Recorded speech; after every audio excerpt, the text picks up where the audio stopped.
भाई यहाँ एक सरमायाकारी इदारा ग्राफ की मदद से एक मखसूस स्टॉक की 12 महीनों की कारकर्दगी दिखाता है। इस साल के दौरानिए में क्या इस स्टॉक की कीमत बढ़ती है या घटती है, या एक ही जितनी रहती है।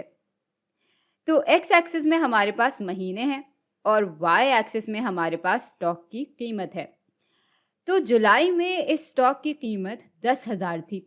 अगस्त में कीमत बढ़कर 12,000 हो गई।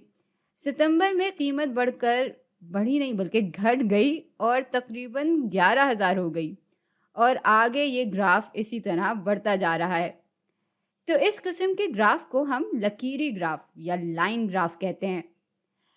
और ऐसा इसलिए कहते हैं क्योंकि मिसाल के तौर पे हमारे यहाँ पर अलग अलग महीनों के बारे में मालूमात थी, और इसके बाद हमने सारे नुक्तों को लकीर की मदद से जोड़ लिया, और यूं हम वक्त के साथ साथ एक चीज़ के बदलने का रुझान देख सकते हैं। और कोई भी लाइन ग्राफ इसीलिए इस्तेमाल में आता है। अच्छा, अब ज़रा वापस सवाल पर आते हैं।